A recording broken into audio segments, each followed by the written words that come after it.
City Council and welcome all who are in attendance tonight. May 5th at 910 South Mountain Road in Third Heights.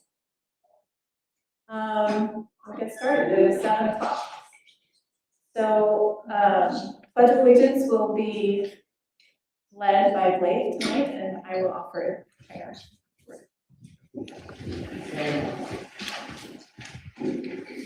I pledge allegiance to the flag of the United States of America and to the republic for which it stands, one nation under God, indivisible, with liberty and justice for all.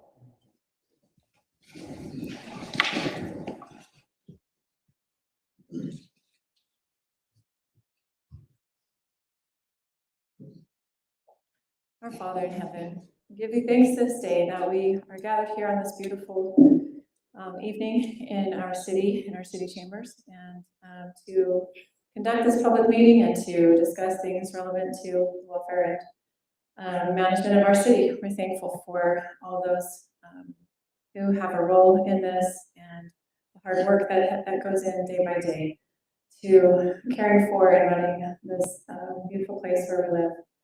And we give you thanks that we're privileged to live here and to be citizens of this free land. And pray that spirit of gratitude may remain with us always, and we may have a courteous discourse tonight in our meeting together as neighbors. And we pray these things in the name of Jesus Christ. Amen. Roll call. Haley. Councilmember Gary Anderson. Here. Councilmember Mark Cottrell. Councilmember David Hebb. Here. Councilmember Eileen Moss. Here. Councilmember Blake Winslow. Here. Mayor Jeannie Gerber. Here. Now, item number 2, declaration of conflicts of interest. Having looked over the agenda, are any council members who need to declare conflicts of interest?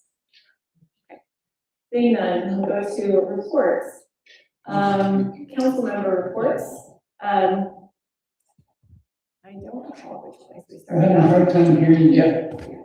Can you adjust your Okay. mic? I think it's all I don't know what else I can hear. I mean, you can't hear that? Okay. We'll start with Blake for council member reports. Thank you. Our youth city council are going to give a report, so I will let them report on most of the things. I just want to update. Our application period is now closed, and I want to say thank you to all of the applicants that have applied. I'll be reaching out here shortly, and we'll set up time to meet. I want to take a moment and express my personal appreciation for our YCC leaders, Rachel and Anthony Jackson. Their hard work with the YCC is a credit to our city. It's one of the things that brings me a lot of joy, is seeing how many good, kind people come out to be involved with our city. So that's all I've got. Great. Thank you, Blake. Eileen? Couple things. Cemetery committee I think we're making some really good progress. We have some thoughts and ideas that are moving forward. We have several different things, and we're getting, I think, well organized and making some progress.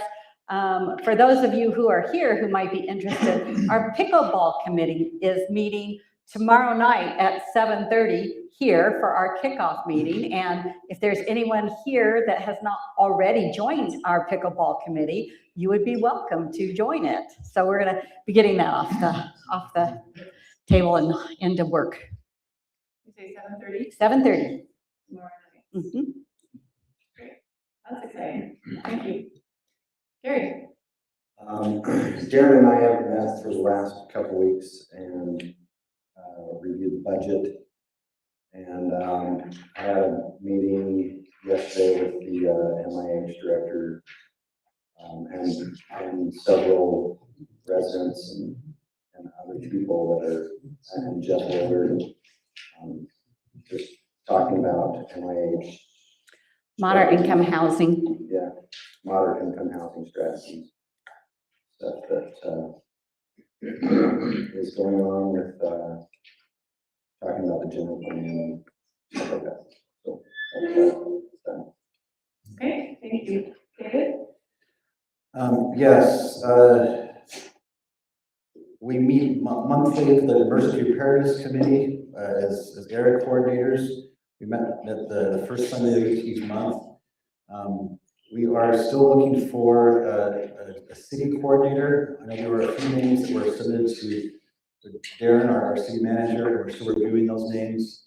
And if there's those in the community that are interested in volunteering for that position, if you please contact Darren directly on that. We appreciate the involvement.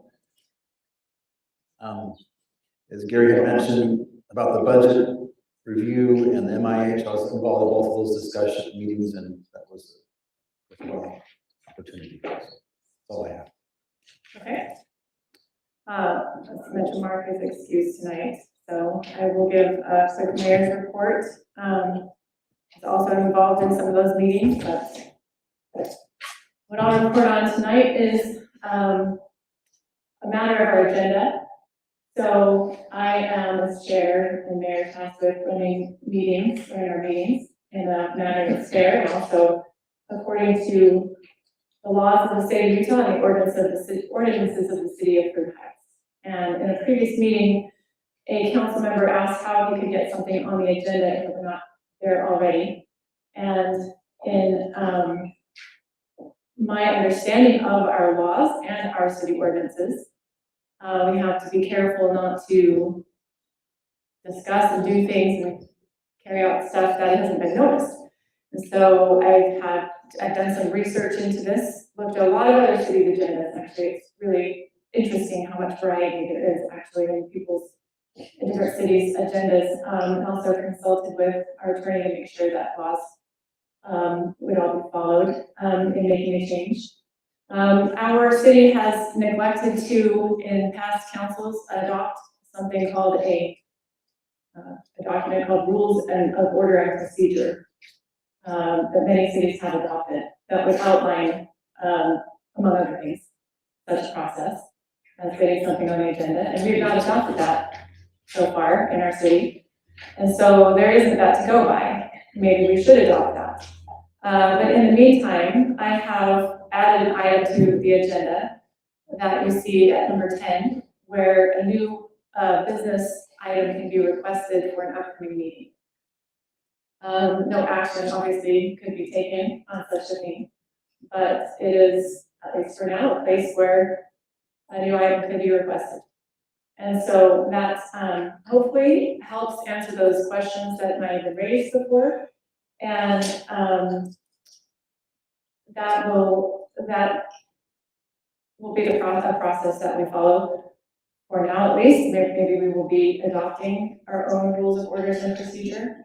But I will also say that I'll be careful in that section of our agenda that we don't stray too far into actual lengthy discussion of anything, because we do need the spirit of the Open and Public Meetings Act is to that the public knows what things will be handled and discussed in a reasonable amount of detail. And so we need to respect that, the spirit of that law in there. So hopefully that answers the question from last time. I'm gonna shuffle a little bit and let our YCC report before we open public comment, just so that you guys don't have to stay too long. You've got a busy month right now, I'm sure, with your homework and your school in December for you. So YCC, you guys gonna come up and give your report?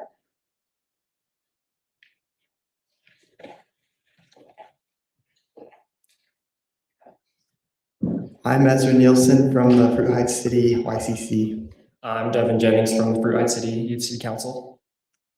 Okay, so last month we had the Easter egg hunt. It was great. It was on April 4th. It was a great turnout.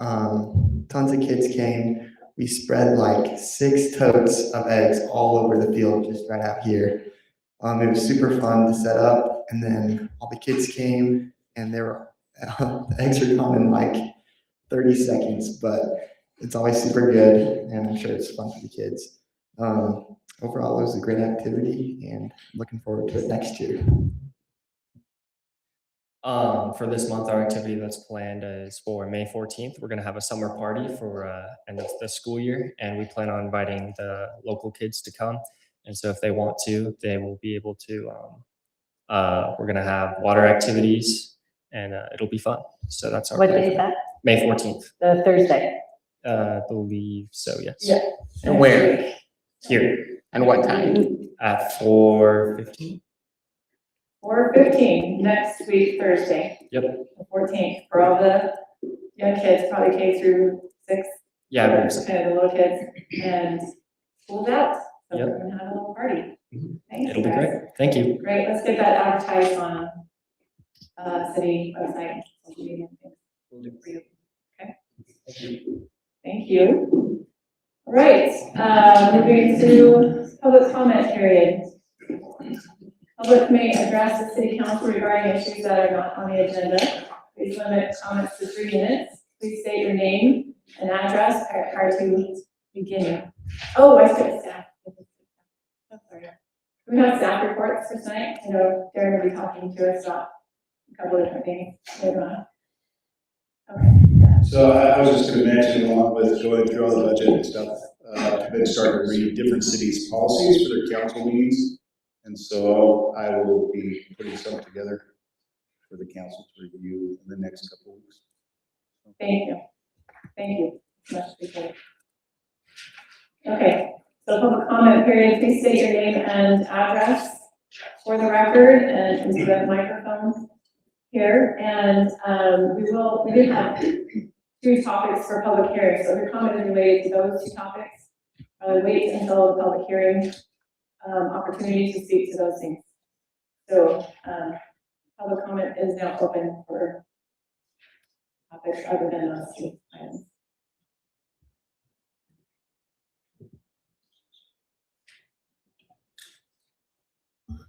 Short. My name is Denise Rowley and I live at 758 Eagle Way. I'm here because I have questions that are not being answered. A few months ago, the mayor reached out and I appreciate that. But none of my questions were answered. Instead, I was told to wait for the May 14th meeting. I've since learned that that meeting does not allow for public input. So I have to ask, was that meant to be an opportunity for answers or simply a way to delay them? This comes down to trust and whether the public was ever meaningfully included in the process. We were told this plan reflects community input, but when you look at how the input was gathered, a different picture emerges. On November 18th, 2021, an open house was promoted only on Facebook with minimal engagement. Residents commented that they didn't know it was happening and that better communication was needed. On March 16th, 2022, another open house had no notice in the city newsletter or on official agendas. It was posted on Facebook the day of the event. This is not meaningful public inclusion. Even within the limited input from the public, the priorities were clear. Preserve open space, maintain single-family neighborhoods, improve safety, and enhance parks and trails. Yet the plan we have today moves in the opposite direction, especially with the golf course. Residents asked for open space, and the plan replaced it with development.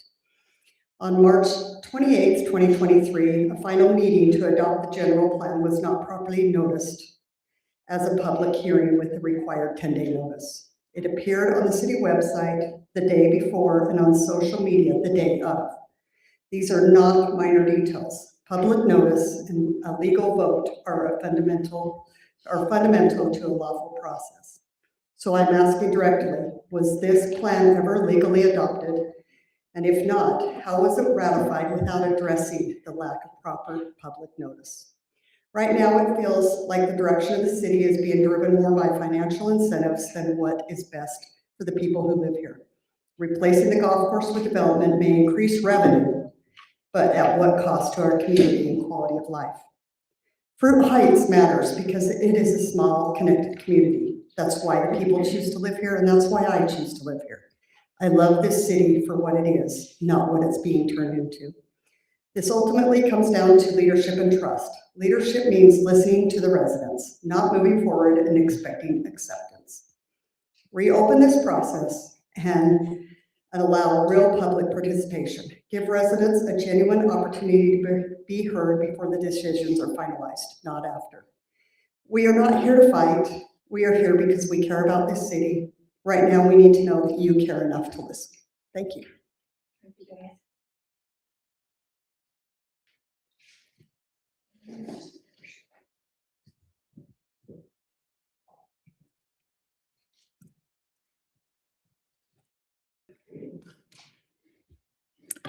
Good evening, Mayor and Council. I'm Lane Monson, 711 Old Lake Lane.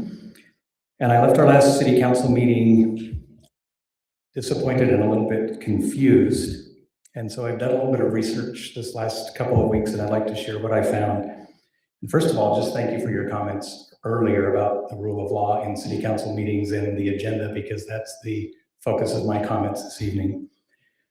I'm going to be direct, because what I'll say tonight is not preference or process or convenience, but a question of legal authority.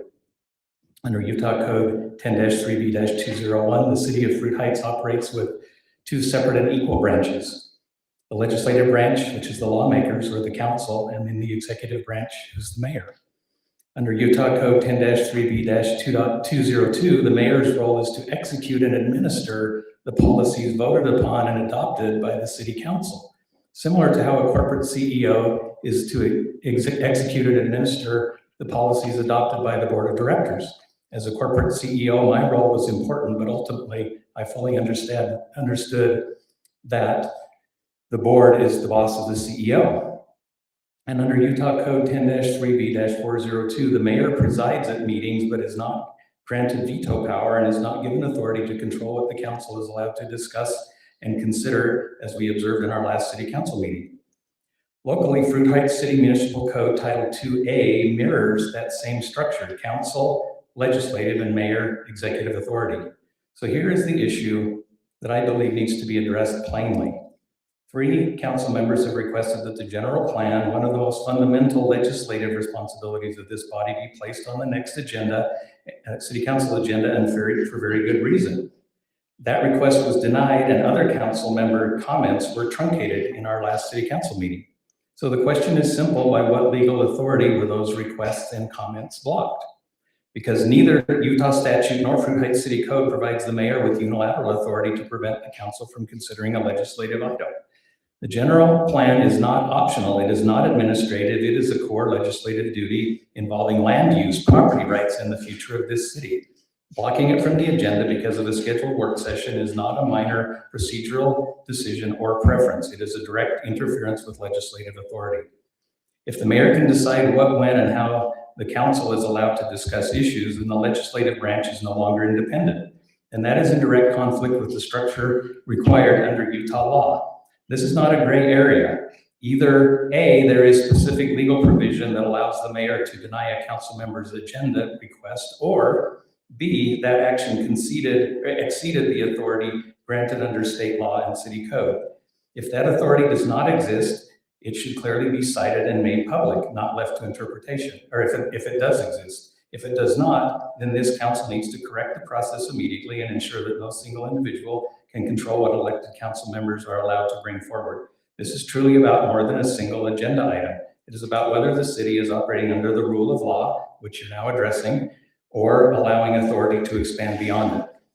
As a 30-year resident of Fruit Heights, I strongly urge this body to 1, clarify the legal basis for agenda control, 2, establish a formal process that protects council members' agenda rights, and 3, ensure that the process is honored every single time, because proper governance, transparency, and compliance with Utah law matters. Thank you.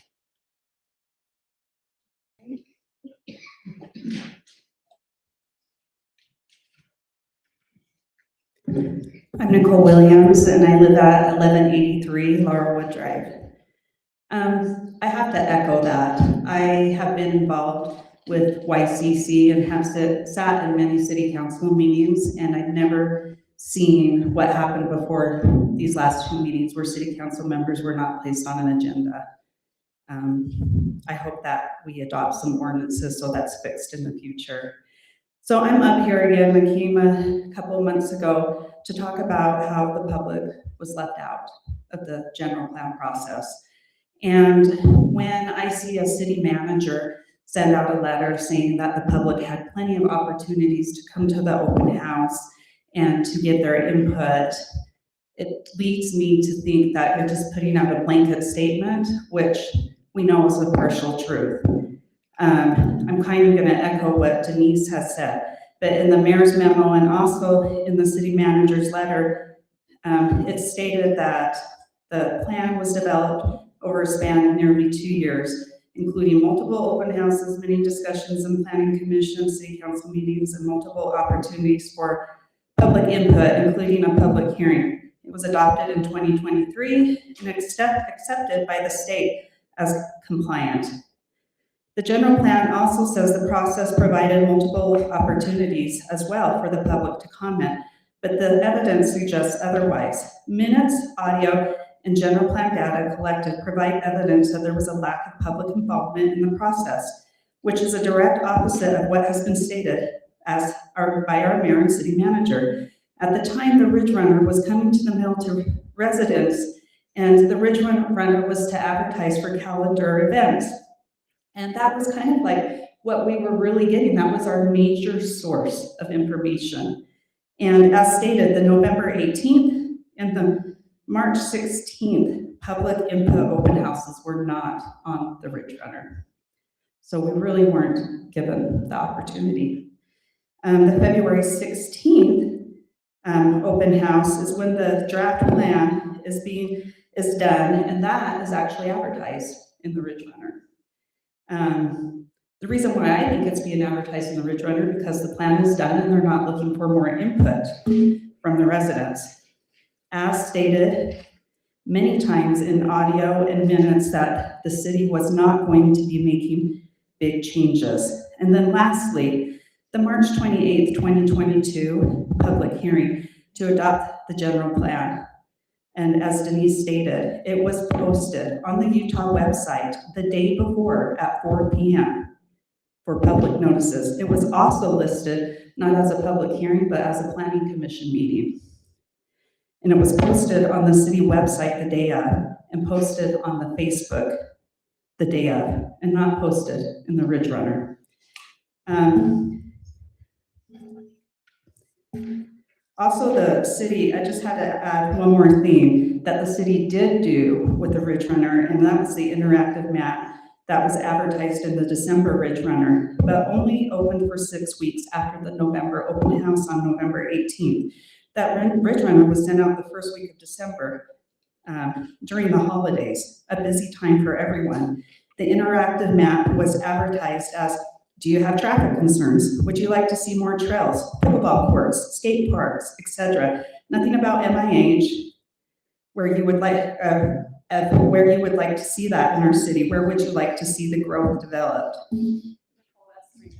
Okay, I'll just close with this last thing. From the audio minutes and past posts, you cannot say the public had a meaningful chance to comment on a future land use vision if the most controversial land use implications were not plainly put in front of them. Public input is not real because an event happened. Public input is real when people know about it, understand what is being proposed, and have enough time and enough information to respond and engage. Thank you.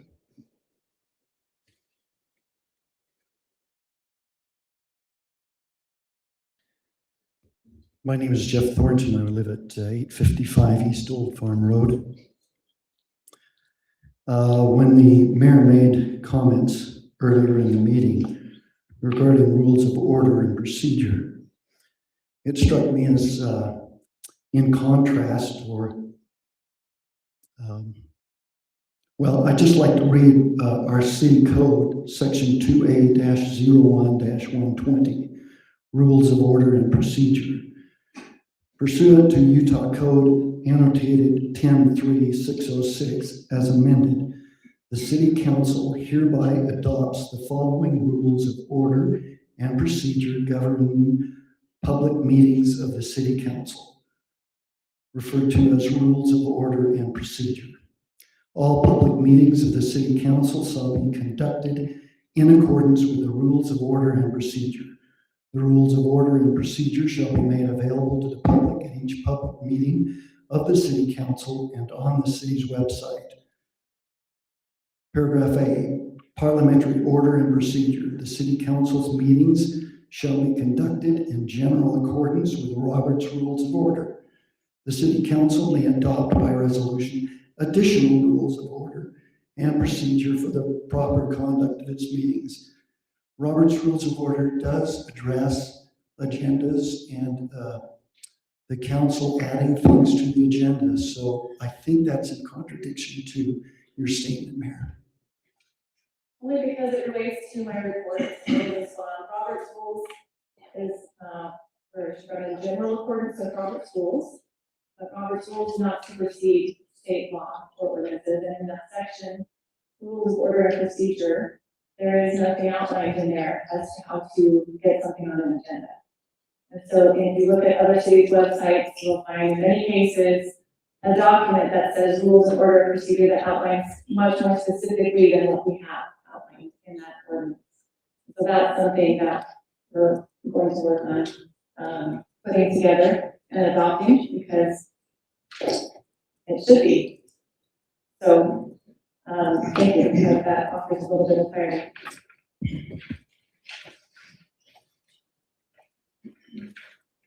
Point of parliamentary procedure and point of privilege.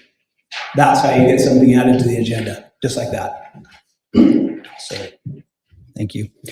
So, good evening, Mayor and City Council. My name is Kurt Williams. I live at 1183 East Laurelwood, and as you know, I've been involved in a recent survey. I conducted it in conjunction with the Preserving Fruit Heights group, and for over 15 years, I was CTO and co-founder of InMoment. It's a customer experience and survey company. I'm currently CTO at an AI text analytics startup, and my background's in surveys and text analytics and product design. And in my product design role, one of the core principles is chasing out bias out of development processes. And that's before bad assumptions can cause permanent decisions.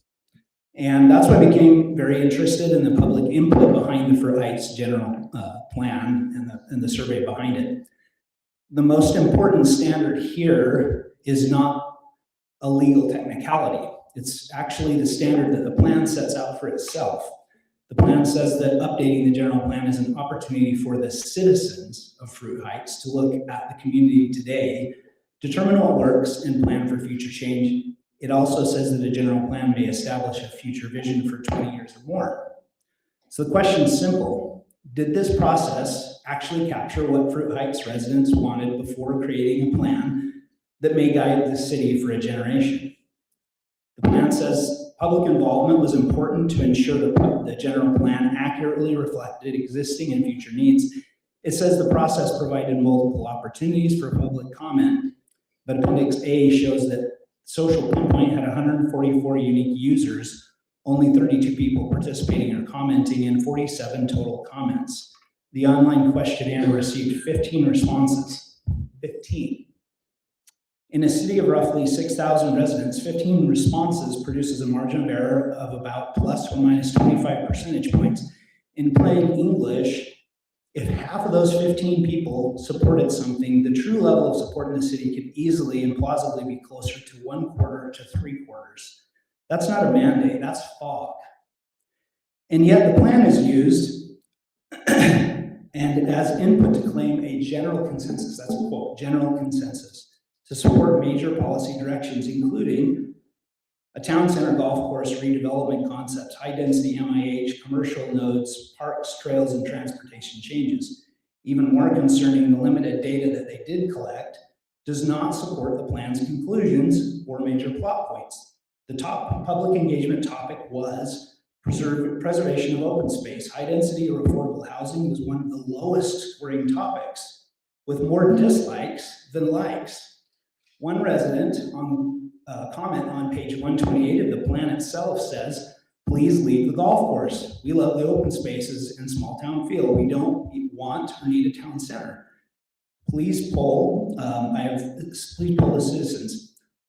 So I've heard recent attempts to discredit the survey that I did, and that's fair. Any survey can be questioned, but the real question isn't what my survey contains. The real question is what it represents. I gathered 256 responses as a private citizen without the resources of the city, And using a middle validity standard, 249 responses remain.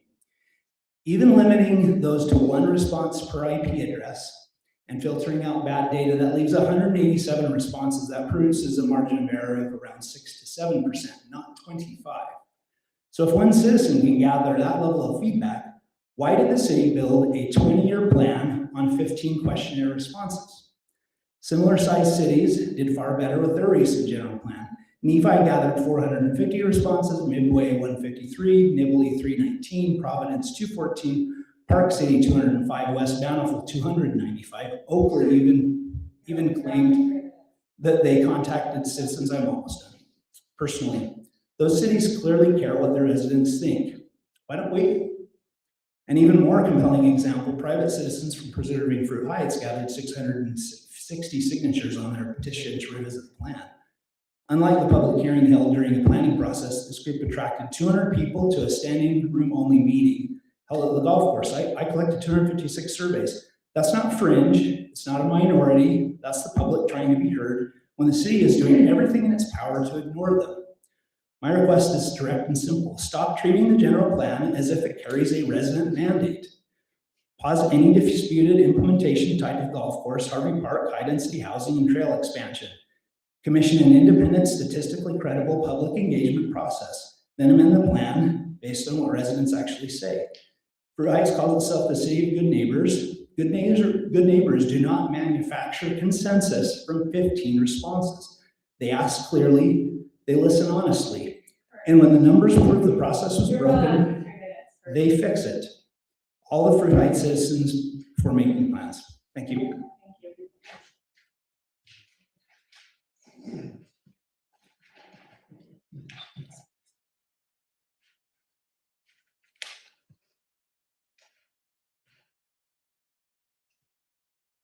Hello, Mayor and City Council. My name is Kevin Barkdale, 1389 East Bear Canyon Road.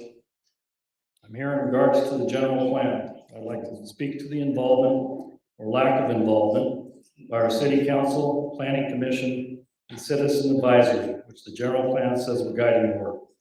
The plan states that a plan advisory committee was established during the early stages of the project, that it included City Council and Planning Commission representatives along with community residents, and that it provided critical input and direction as the plan was developed. That is a strong claim. It suggests they were actively involved in the process, not just handed the plan for passive review. But the notes you provided describe a different reality. According to meeting minutes and audio, on March 15th, 2022, Councilmember Moss was asking if there was a general plan meeting the next day and was concerned that the City Council was not being involved. On May 17th, 2022, the Planning Commissioner was still voicing concern after seeing golf course options presented by Landmark Design on April 26, 2022. Concerns with how the city is promoting our small town and that we are not Salt Lake City. On May 31st, 2022, when the draft was presented, the elected officials appeared to be seeing major ideas for the first time and raising concerns about the golf course, city center, commercial uses, and lack of open space. Then in October 2022, the final draft was presented with the explanation that big changes would not be made, only general recommendations. February 7th, 2023, Councilmember Flo questions the process of the general plan and if the council can go through and prepare it. Questions the timeline. Mayor says it's pretty much done. Get ideas and as humanly as possible. City manager says he has to have it adopted by March. Then by March 1st, 2023, according to the audio, the Planning Commission chair was asking the city manager for the general plan to be explained because she did not know what it was. The city manager then tells the commission to study it because it would have to be adopted by the end of the month. The Citizen Advisory Committee stated they were not involved during the planning process and were not aware of the open houses. There was a lack of early collaborative visioning by council, commission, and citizens. It was a late stage reaction under deadline pressure of the MIH plan to be adopted, not the general plan. It is clear the planning of the general plan was done by landmark design firm, city manager, city planner, and mayor.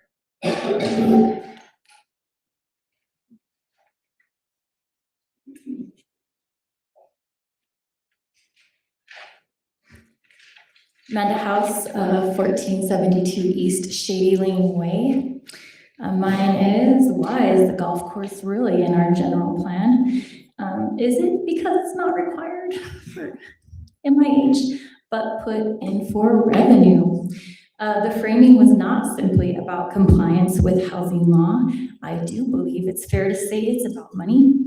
And how to generate more revenue. Reviewing the missing audio, but now retrieved on April 26, 2022, Landmark presents and discusses the golf course as a potential opportunity and describes the financial terms of the options presented. Landmark says, quote, "There were ideas the city wanted, but there just wasn't money to do it. So the question became, how can we get more money and still have a great community in the process?" So we met with the county planners. Jeff also works with the city, and we talked to him because one of the things you're going to see is the idea about the golf course, what the long-term future of it is. Jeff really encouraged us to take a look at that as a potential opportunity.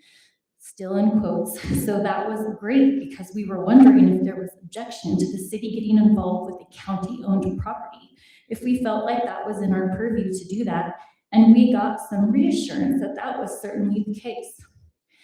That's end quote. 2 golf course development concepts were presented, one with less open space, the plan we have today, than the other, which was a hotel park destination option, and that revenue projections were shown for both, with the less open space option generating a higher projected return. The notes also say public opinion was listed as a threat in the SWOT or SWOT analysis for both options. The hotel option has the potential to make $750,000 the first year and $13 million after 20 years. The second option that we have on the plan makes $1.1 million the first year and $20 million after 20 years. Landmark states towards the end of the meeting, quote, "And I would add to that process, they're laying out here is a really good process. You start with the general plan and your vision. You follow up by changing ordinances or codes or whatever it is so that everything's in place when someone comes knocking on the door, they have the zone they can go to. But one more step beyond that would be, for my perspective with engineering, that we would then need to make sure that we have plans on our capital facilities plan, have infrastructure, and we're planning for the infrastructure that will be necessary to support these changes. And so whatever is adopted, we will need to make sure that our capital facilities plans are ready for that. Like the sewer capacity, right? So you change what it is now, it has a high water use now. You'd be changing that to a lot of indoor water use. You just have to look at all of those types of things and make sure that your plans are supporting that so that you don't have impact fees in place and support what would be necessary. The general plan's own economic development section reinforces that revenue frame. It emphasizes major taxable sales leakage and identifies commercial recapture opportunities. The plan does not treat redevelopment as some reluctant last resort. It treats it as a major opportunity. So when residents are told that the golf course had to be planned this way because of MIH, that explanation does not fit the broader record. The larger pattern shows the city and its consultants. I'm sorry. I feel like everyone has, so we want to just wrap it up.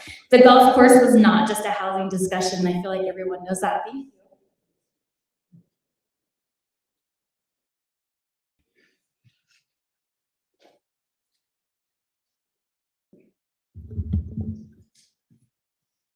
I'm Frank Lieber. I live at 980 East Raymond Road. We're relatively new in the community. We've only lived here 47 years. And so I do have a little perspective, and I previously served on the Planning Commission. The subject of moderate income housing has been of great interest to me for years. And yesterday I had the opportunity to join a conference call with Mr. Paul Moberly and Mr. Todd Anderson, the head of the state MIH program under the Division of Workforce Services. They are responsible for the MIH program reporting. In attendance were 2 city councilmen, Jeff Euler, and several Fruit Heights citizens. I appreciate all those in the city that attended those meetings. There was 2 of them. I will point out that they probably came about as a result of citizens pressing to have that clarification on what MIH really was. The meeting was extremely informative and it revealed many opportunities for our community to meet the state of Utah requirements without jeopardizing our current open space, including the golf course in Harvey Park. For years, I've asked the question of what is required? How many MIHs do we need within Fruit Heights? There is no requirement for actual numbers of units of MIH. However, strategies to promote the opportunity for the development of some additional or retention of MIH are required.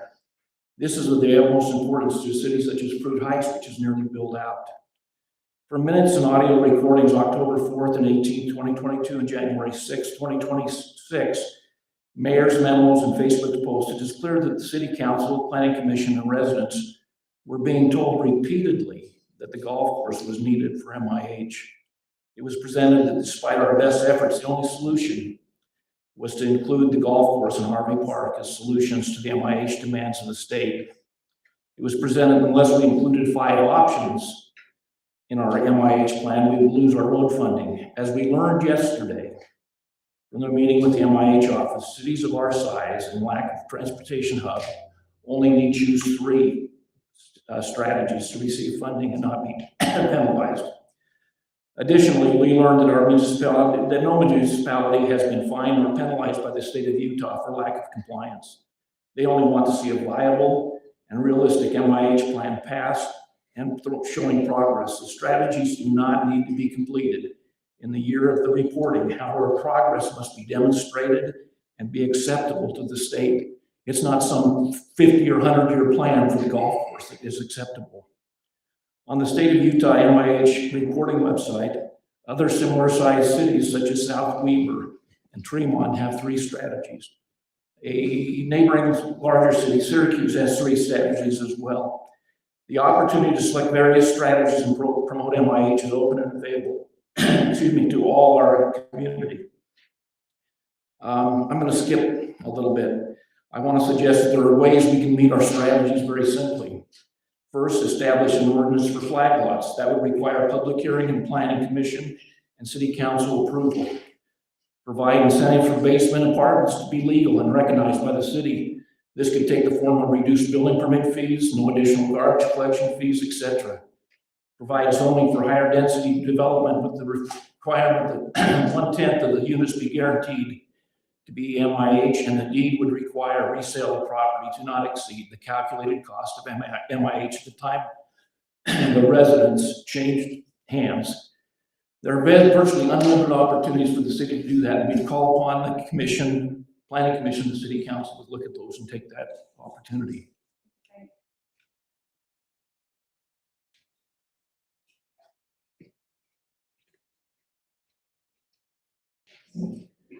My name is Darrell Thornton. I live at 855 East Old Farm Road. I would like to thank all of you for the time and effort that you've spent working for the city, and I know you're doing a great job. I know some of this is to do with the general plan that hopefully will get worked out. Anyway, I would just like to talk about the environmental impact if the golf course is developed. Recently, an environmental specialist on golf course use, care, impact, and development heard of our concern about the potential development of the David Park Golf Course due to its inclusion on the Fruit Heights general plan. He came to golf on the course and noted after inspection of water uses, chemicals, mowing practices, and more, this golf course is one of the best cared for courses in the state. He then stated that developing the Davis Park Golf Course would have a minimum of 2 harmful effects on the city and residents of Fruit Heights. 1, the golf course keeps our area temperature cooler than developed areas. Once developed, the average temperature of areas surrounding the former golf course would increase by an average of 5 degrees Fahrenheit. 2, developing the golf course and building multi-story buildings would increase the noise level of Fruit Heights subdivision substantially, especially due to the Highway 89 traffic noise that would ricochet off the taller buildings. 3, increase in traffic would also lead to an increase in road maintenance costs, traffic management costs, and increased safety concerns for children and families who walk, bike, and travel through Fruit Heights. Also, if the golf course is developed, the taxpayers of Fruit Heights will foot the bill for the required draw on our resources in building the infrastructure, water, sewer, power, and so on. The cost will increase taxes for Fruit Heights residents, especially if the city works one of the deals that are so prevalent right now. The deals where the developer receives 80% of the property taxes for the development for 15 to 30 years, which means the taxpayers bear the brunt of the expenses and lose money, tax money that should be going to the city for the services Fruit Heights City provides for the residents. One of the things I think, of course, most people want the golf course to stay there. We don't know if it will leave, but there's a possibility, especially when you have this in the plan. The only thing I would add is it might be a nice place for a cemetery.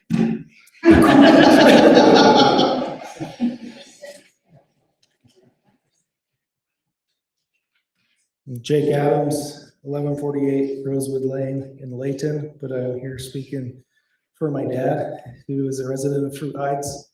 I came to talk about just the meeting because I attended the MIH meeting online, so I was grateful for that. I'm grateful for the city council for coming out and doing that.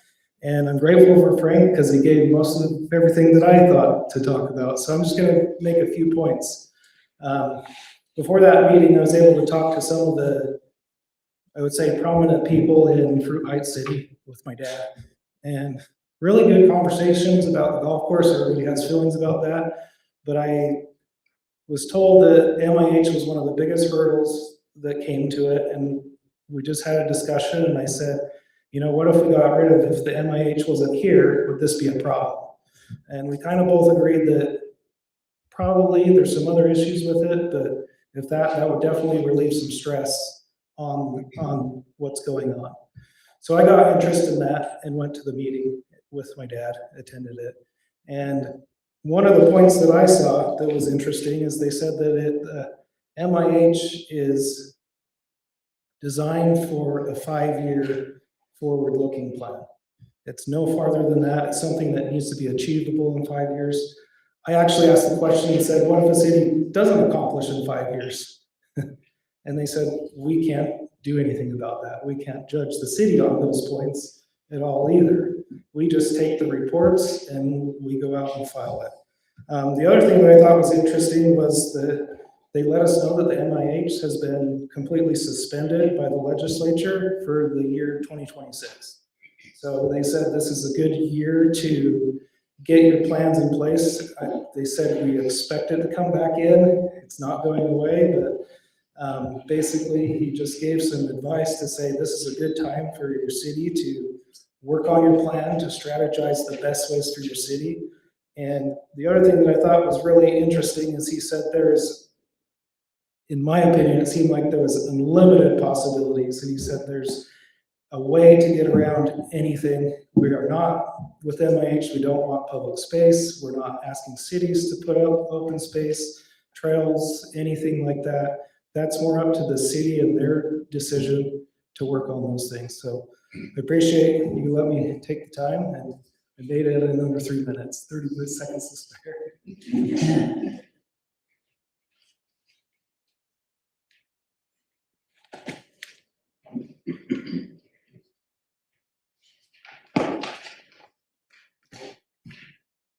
Good evening, Mayor, council members. I'm here to raise. Sorry, can you state your name? Oh, yeah, my apologies. Dan Davidson. I live at 236 Abrams Way. Been here for 14 years already. I'm here to raise serious concerns about the disparities between our current zoning map and the general plan's future land use map. The core issue is this. Existing moderate income housing is being replaced with single family zones, while existing single family homes are being converted to multi-use properties, but not equitably across our city. First, the disappearance of moderate income housing. All of our current MIH mobile home parks and condos have been removed and replaced with single family residential designations. This reduces our most affordable housing stock. Second, the selective upzoning of single-family areas. The future zone changes to single-family designations are concentrated around the mayor's neighborhood and our former mayor's neighborhood. If the golf course is developed, these same neighborhoods would remain a protective buffer of green space. Third, the selective exclusions of developable land in the MIH report presented to this council on March 21st, 2023, 6 vacant parcels were identified as potential locations for higher density development. However, the vacant lots adjacent to the condos on the west side of the frontage road near that pedestrian bridge and the mayor's neighborhood were conspicuously absent from that list. Are you insinuating something? I don't think that's appropriate. This, are you? I'm sorry. but Okay, you're just calling let me out- finish. You're calling out individuals, are you? I'm not. Insinuating something? I'm not. Just let me finish. Third, let me finish. I'm not insinuating anything, I'm just making observations. The selected exclusion of developable land, I'm sorry, I think I got through that part. In the MIH report presented to this council on March 21st, 2023, those 6 vacant parcels were identified as potential locations for higher density development. But the vacant lots adjacent to the condos on the west side of the frontage road near the pedestrian bridge and the mayor's neighborhood were conspicuously absent from that list. Here's what that pattern suggests. Areas with political influence receive down zoning protection and green space buffers, while working class housing is eliminated and other neighborhoods bear the burden of density increases. I have 3 questions for this council.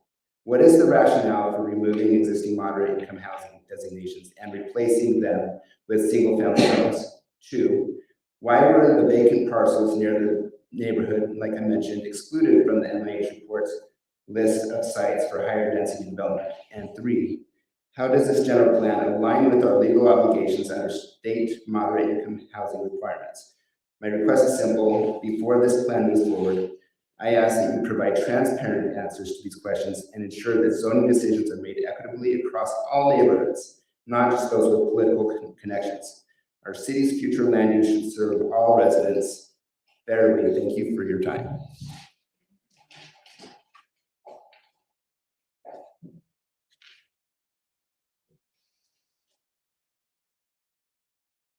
Good evening. I bet you can't guess what I'm here to talk about.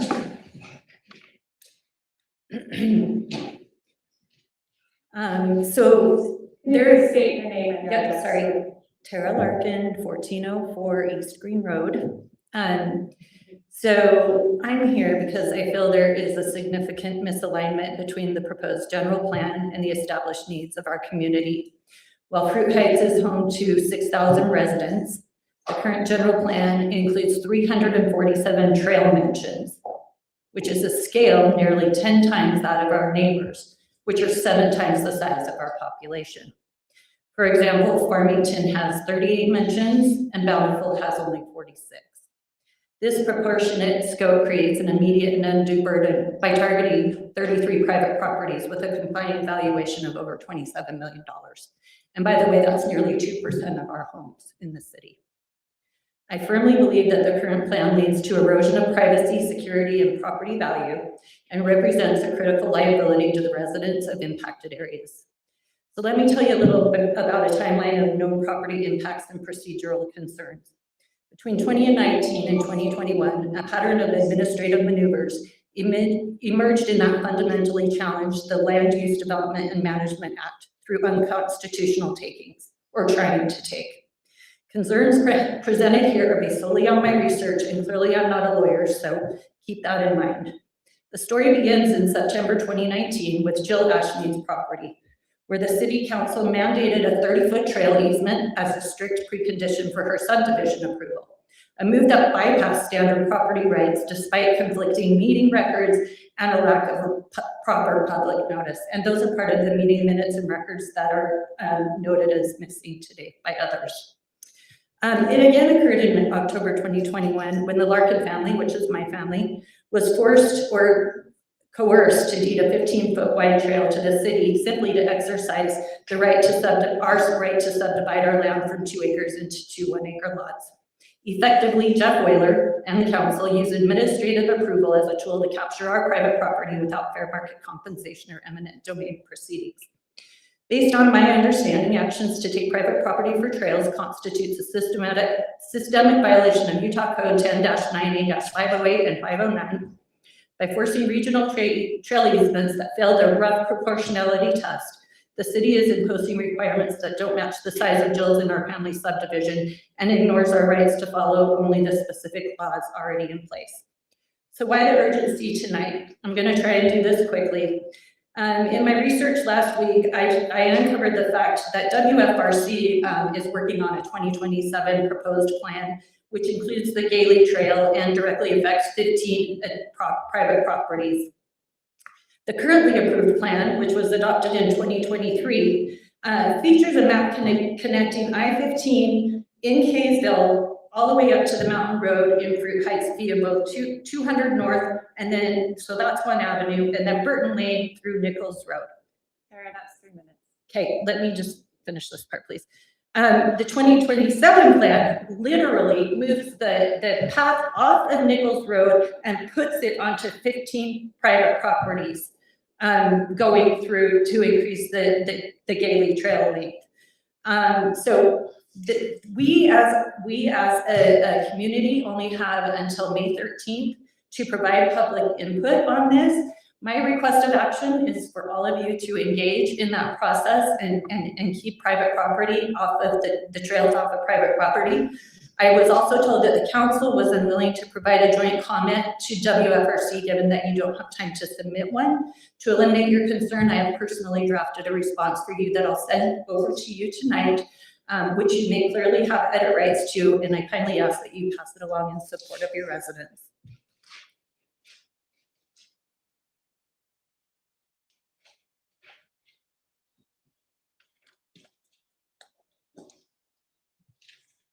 Can you hear me okay through the? Sorry, I'm here to kind of piggyback off of the trails. I'm Terry Marsh from 264 Florence Circle. And so I just want to say I appreciate you guys' willingness to serve. I know not all of you have been doing this for a long time, and some of you have. And the hornet's nest has obviously been kicked. And so you're inheriting a lot of the previous problems. But I just wanted to comment on the trail because my property is not technically affected by the trail, but after finding out about that WFRC plan and the proposed pathway trail that they have going that's impeding on other people's properties, like she mentioned, it goes up Nichols currently, but now that it's going along the creek side, we've kind of mentioned, obviously these are private properties that we don't want to have taken away from these people. I personally see what's happened with the tunnel, and I do want to say I appreciate that there's cameras in there now, and there's also signs that say camera in use. I've heard there were times where we had multiple explosions in a given week that we have police officers come and try. We've had vandalism. And so I know that's going on, but I hope that that will curtail that. But since the tunnel, I know there's been lots of vandalism at Nichols Park that's been going on, and the bathrooms are being destroyed and things like that. I worry about the safety of others if a trail is put down there by the creek, because it is a very secluded area, just like on the west side how secluded it is, and it's hard to monitor by the police and everything like that. And obviously you do get the undesirables, but I worry about that. I worry about the liability issues if someone were to get hurt, and just the property, these are people's property. And yes, I don't have a fight in this, but I feel like we all need to, I don't want them ever coming for my property on any given rules. So I just want to stand up for those who aren't here to say, those are people's property. I ask that that's to be respected. And I think that, my last bit is when they built that tunnel, I did come to the city because the creek culvert that goes through there was originally I'm estimating like an 8-foot tunnel that you could walk through very easily that the creek would go through. And then they built a walking tunnel. The city redirected me to UDOT, saying UDOT did this, but that culvert now has been shrunk to like a 3 or 4 foot diameter culvert for the creek. I was super concerned because that happened right before the record snowfall 2 or 3 years ago. And so I monitored it every day because I was worried about flooding. and luckily it didn't, but I was concerned that that kind of set it up for a flooding issue. And so anyway, I appreciate your time and hope that we can take either Nichols or Green Road and use that as a viable option. You won't have the expense, and you'll have people that can filter up and walk, and we can visibly see them. Like, the police will tell you I called the non-emergency number quite a bit. So anyway, that way we can watch it and make sure that everybody's safe. And thank you. So thank you.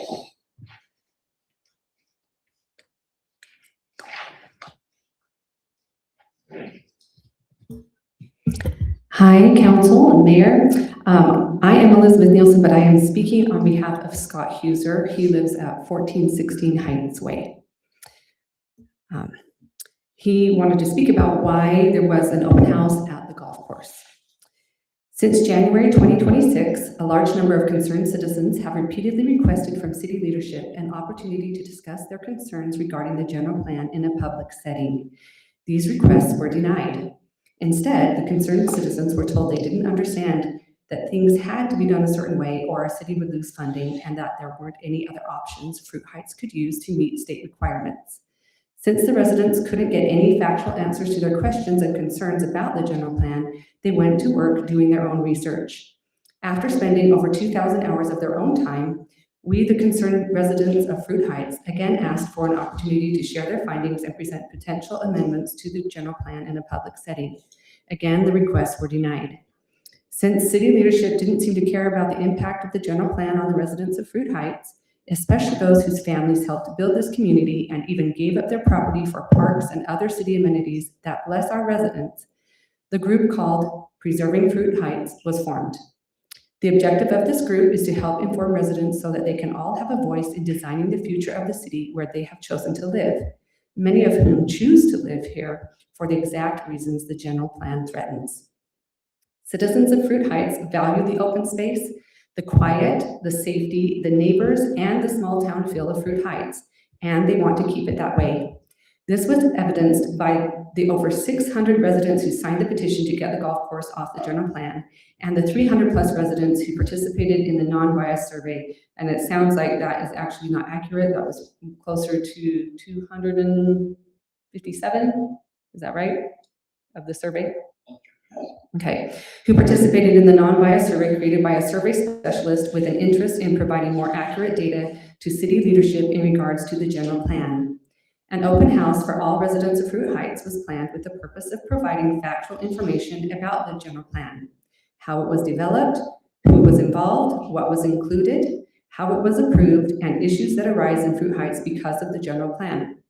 Why? Because the citizens of Fruit Heights deserve to know what the future of their city will look like. The majority of residents had no idea what was on the plan and how it could impact them.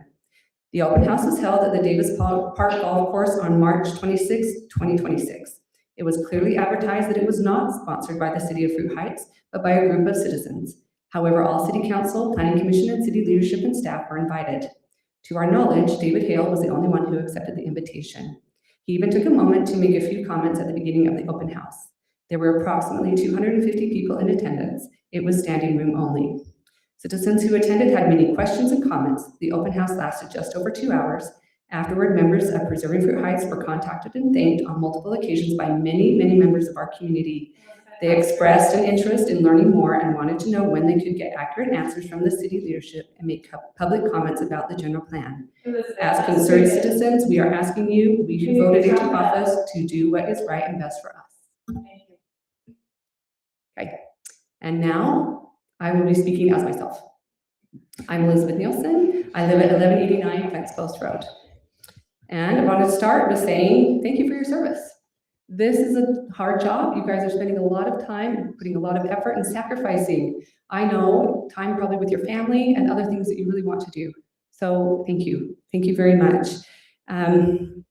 I just want to say that tonight you've heard a lot of comments and facts and suggestions from concerned citizens about the general plan. And no one here is arguing that Fruit Heights City needs a general plan and is required to have one. However, a general plan is supposed to describe the future of a community and that one that they choose together. It is not supposed to be a document that says open space in one chapter and then quietly redesigns open space in the next. It's not supposed to say public input while relying on sparse notice and late stage review. It's not supposed to say there's advisory council, and then that advisory council wasn't actually used.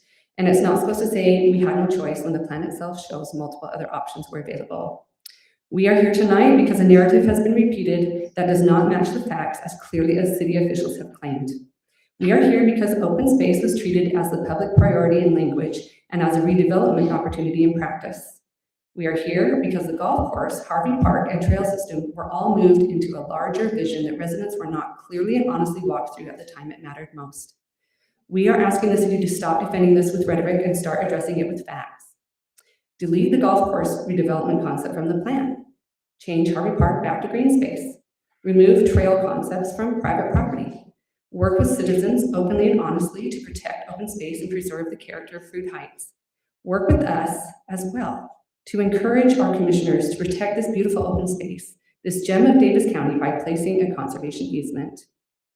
The golf course came about because in the 1960s, there were people that wanted to preserve open space, and they made it possible. Let's continue to preserve it. If this plan didn't truly come from the people in the way it should have been, in the way it's been described, then it should not continue to be defended in the name of the citizens of Fruit Heights. So I go back to my public comment from the January 6, 2026 City Council meeting. You may recall I used an analogy of making a bed. Many of you may not have been involved or had any part of making the bed of the general plan.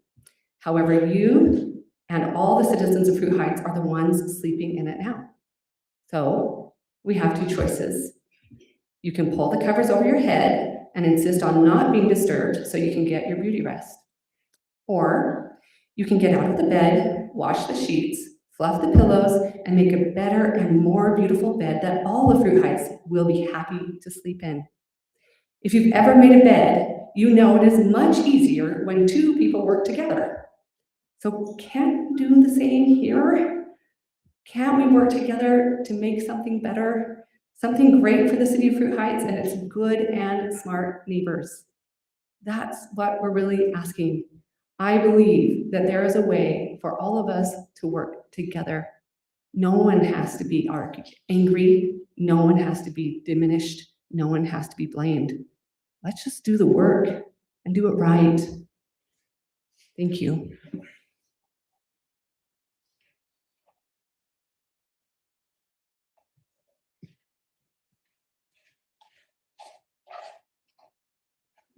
So I'm Todd Valentine. I live at 431 Glen Drive. I moved here in '68. I'm now 68. And that means I've been here a while. I remember as a boy going into the hollow up from the park, and the tunnel that used to be there you could walk through, not as big as the one that's there now. When the water would come down, we'd put a 4x8 piece of plywood over it, wait for the water to come up, pull it out, and ride our inner tubes down into that top tunnel. It was fun, you know. I used to go up to Larkins and go on our horses and ride on the mountains over to Farmington, camp out. There's a lot of history here, a lot of fun memories. And as the trails evolve and want to go through people's private property, that bothers me. I see a need for Highway 89 to expand. It serves the state, a lot of community members statewide. But I really have a problem about cutting people's properties into pieces or separating them. And for the sake of somebody to look at butterflies, you know, the tunnel's there, it can come through an up Green Road and over. And it's a community way to have peace. I loved growing up in this place. I worked at the Rock Loft when they processed cherries. I put the cherries on the conveyor belt, and the local people earned extra money during the summer to augment their incomes. The city buildings, their offices in the Rock Loft. The owner rented out the top to boats to make extra money. They're all good memories. And when people can't live in their homes peacefully because they perceive they're being picked on by the government, that doesn't settle with me well. When the trails were being extended, or we used to have a community effort to go to the park and clean it up. Then the trail things happened and subsequent efforts kind of went away. I see most people here not supporting it. The survey doesn't support it. My history doesn't support it. I don't know why we pursue it when there's that kind of sentiment in our community. I might propose that the survey that was taken might replace the numbers that were done originally. I looked through it. I tried to see it. I saw inadequate numbers, 15, whatever, not representative of a population. 5 seconds.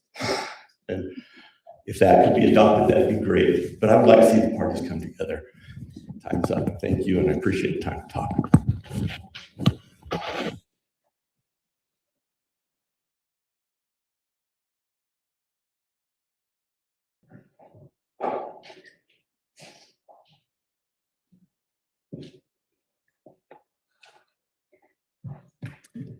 Hi, my name is Mike Burnett. I'd like to have 2 seconds back. Okay? Start the clock before I start. I'd just like to make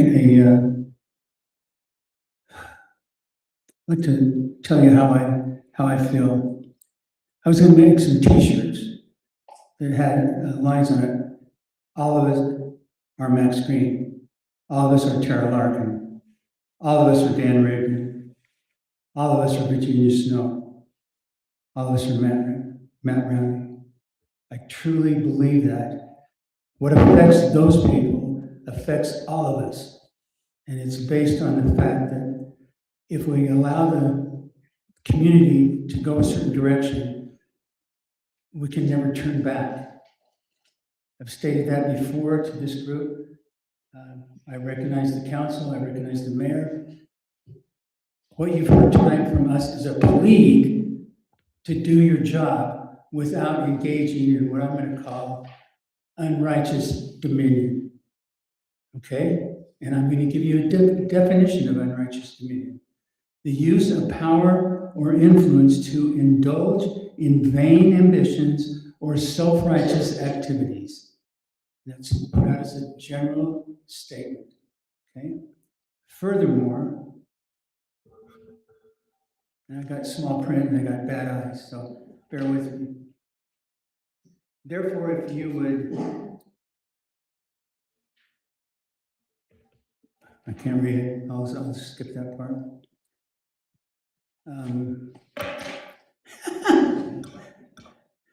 Thanks, Todd.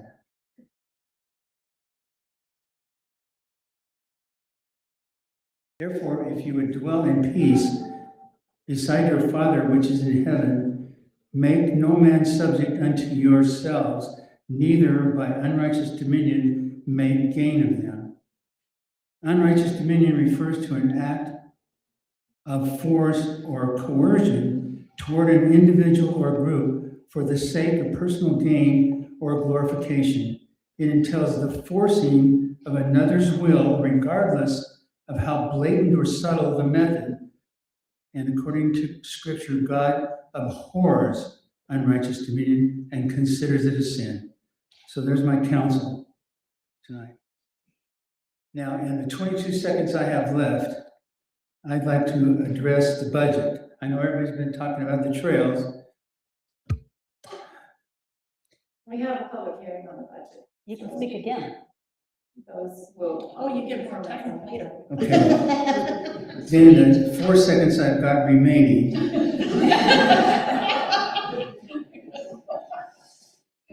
I'd just like to state, Thank you, that is your 3 minutes.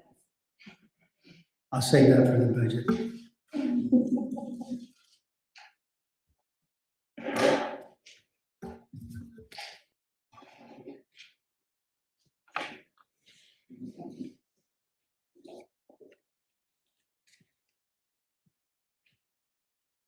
Good evening, Mayor and Council. I'm going to change the topic just briefly. My name is Aaron Perry. I'm a Layton City resident. I'm a candidate for Sheriff, Davis County Sheriff. I actually started my career at the Davis County Sheriff's Office in 1999 and have served the residents of Fruit Heights for a total of 19 years.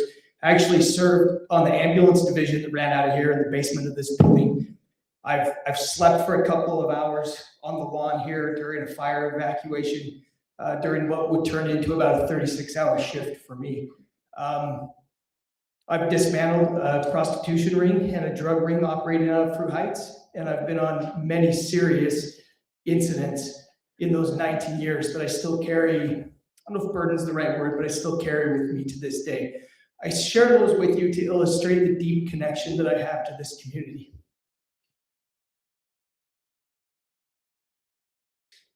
I believe very strongly in a concept of community-oriented policing, specifically a concept where we see the humanity in those that we serve. We don't just see those individuals as the next call for service or an object, something keeping me from the end of my shift or going home.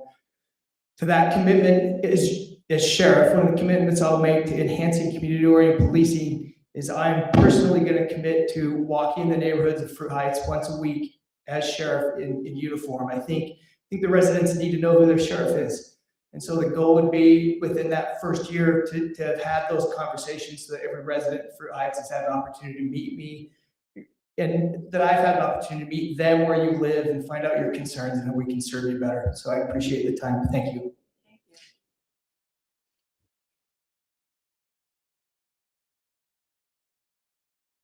Okay, let's move into our public hearing.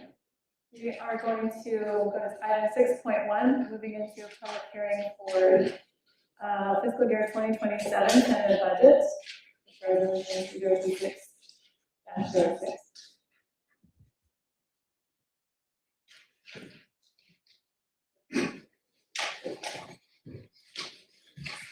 Mayor, council, residents, over the past few months, the staff and I have worked to prepare this budget for this year, and had many discussions presenting it to the council over the last few months, and also meeting with different council members and talking about the budget.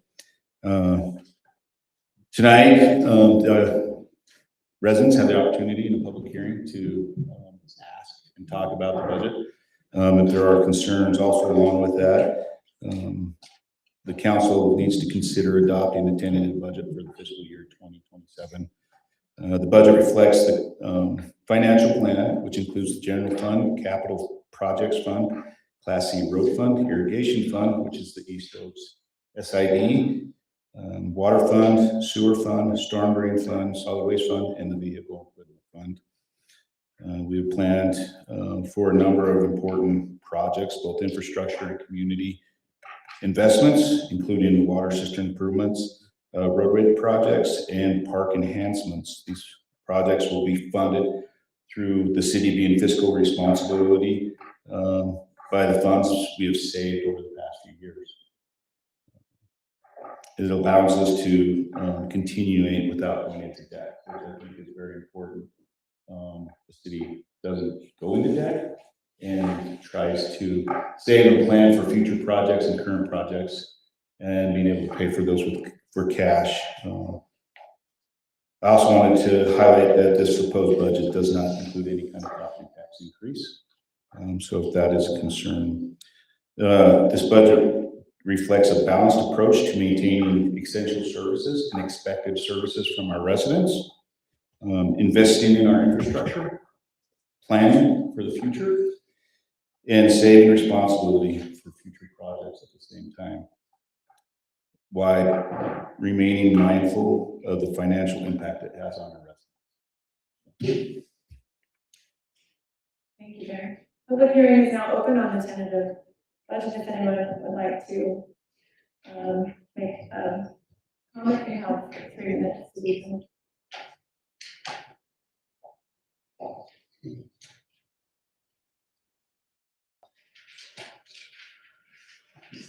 It's Mike Burnett again from 359 South Glen Circle, speaking on the budget.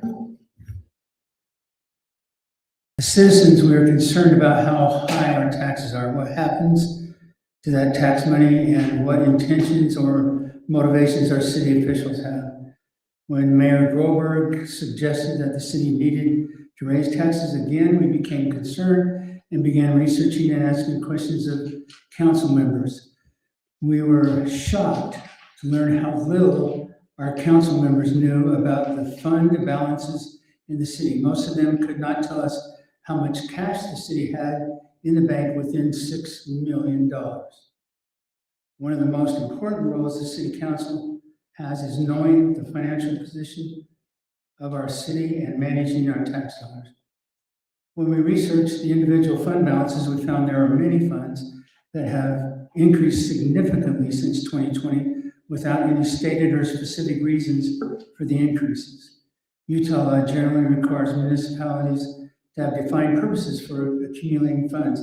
There's been a narrative from the city officials that Fruit Heights needs the commercial property on the golf course property, as that will generate tax revenue and alleviate the tax burden on the citizens. This is unfounded speculation at best. It is extremely concerning to find out that the city has been raising property taxes and putting those funds into some obscure accounts that are rarely reviewed or discussed publicly. At the same time, people have been told that the city could not fix our streets because the city did not have the funds. The increase in city cash holdings between 2020 and 2025 exceeds the total of all property tax revenue for the city for that same period. Right now, I'm quoting, the city has cash holdings of $6,235,739, while the city at the same time over the 2020 to 2025 period was paid $5,916,303 in property tax. So this means the city has not spent a single tax dollar, property tax dollar, to run the city. So the question is, where has the budget funding come from? If the city plans for this money, if the city has plans for this money, where is the list of projects? Is the city saving this money to do the required infrastructure for the golf course development?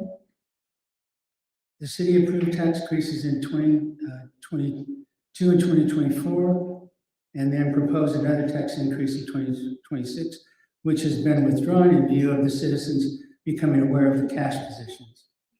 Looking at these fund balances, we ask that the city council be honest and transparent, ensure that the citizens support the purpose of saved funds, and not impose any tax increase unless it's actually necessary. It's not the purpose of our public system to collect tax dollars from individuals for undefined purposes. This is the very issue the colonists had with King George, and those fundamental principles still apply today. Thank you.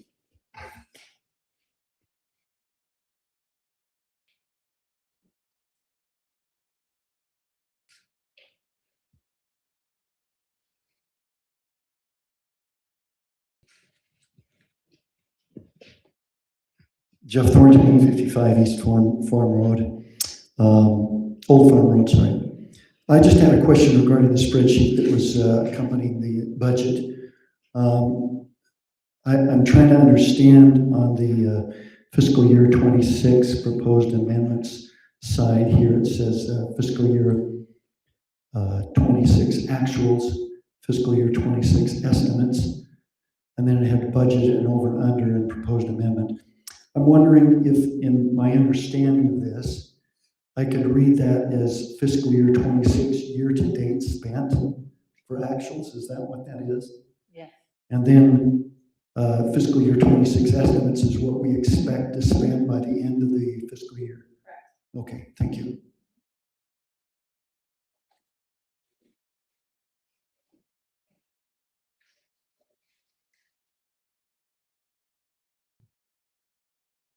I would just like to quickly remind everyone that less than a month and a half, 2 months ago, we were being threatened with tax increases. And it makes me wonder who in the city understood where the budget was at. I would call upon you all to look at these surpluses and figure out what needs to be done. Mayor, you yourself put out a memo to everyone that if the general plan were opened, it would likely result in a tax increase to the city.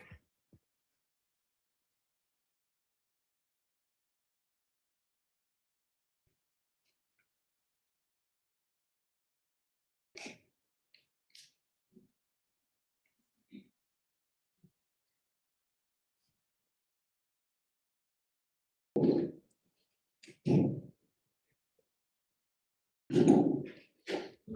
you need me to state my name again? Okay, Nicole Williams, 1183 Laurelwood Drive. So I had the opportunity to watch the budget work session online, and I'm not going to claim myself as this financial guru, but what I noticed is when there's talk in the city that property taxes that could be raised and that we may need an increase. And then when I watch a budget meeting with our city council and mayor and city manager, and I don't know who else was at that meeting, and I don't see any trimming or any type of talk of like, where can we cut expenses so we don't have to raise property taxes? And so as a citizen, I'm asking that we look at our budget and trim where we can.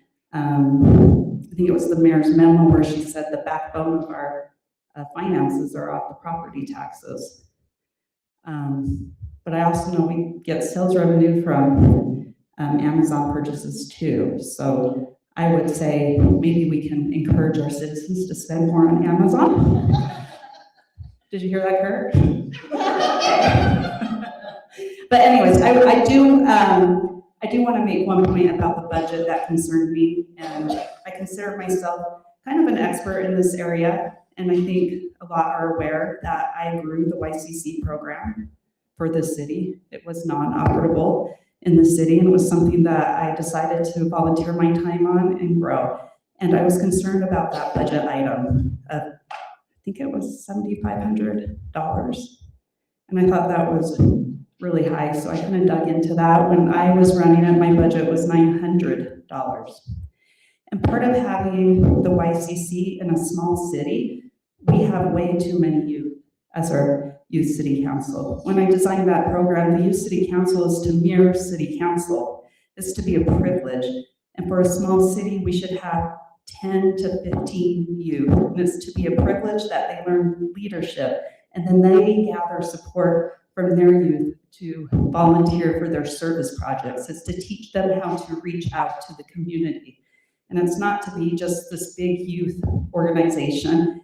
And I think that is a place we could trim as well as the city, because we really don't have the funds like North Salt Lake. And I did some checking. We actually have a bigger youth city council than our neighboring city, Kaysville. And they actually probably have more of the revenue than we do. So I'm just asking mayor and city council and city manager that you try to look at places where we can trim. And as far as the youth city council goes, I prefer that we go back to how it should be operated with a smaller council and teach our youth the privilege of having to have leadership and reach out to others.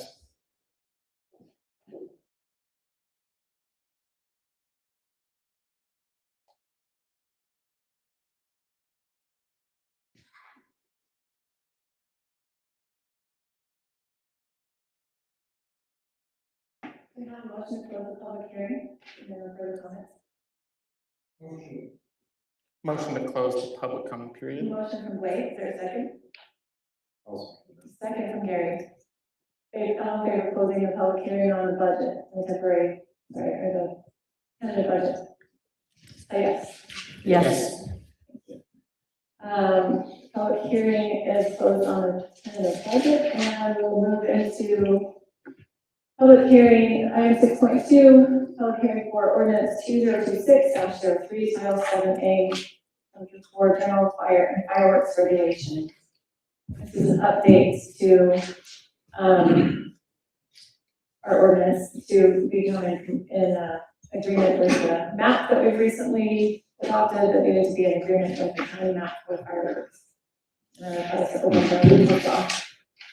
So once again, Mayor, Council and residents, this ordinance is established regulations for seasonal open burn fires and also fireworks. The ordinance includes seasonal firework ban currently from June 1st to October 15th. And also in designated areas in the city, which is the majority of us east of Highway 89, which matches the map that we've approved and also what the county and state have for this area. It allows the fire department to, well, first of all, there are exceptions. Fire pits, if they're, you know, put in the right way, there's proper protection around. You can have it, barbecues, cooking devices, and if you get approved burn permit for agricultural through the fire department, those are exceptions to this ordinance. It also allows the fire department to maybe say, hey, fires need to be out all the way, and gives them that opportunity that they can enforce that as our fire department. It also, in the ordinance, clarifies that individuals themselves are responsible for fires, and that they can be held accountable if they have a fire or do fireworks and create a problem. So I think it does a really good approach of a pretty good balance to still allow individuals to have their little campfires or whatever in their fire pits at their homes and stuff like that, but yet still protects the safety of our community. Thank you. Public hearing is open for this ordinance update. Are there anyone wishing to comment, make a public comment on this one?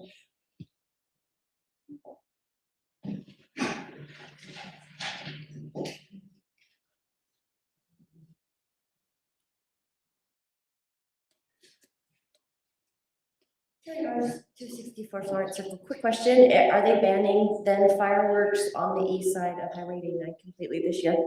But they're still out on the west side? Yes. Okay, good. Thank you. Since we're still From June 1st to October 15th. Thank you.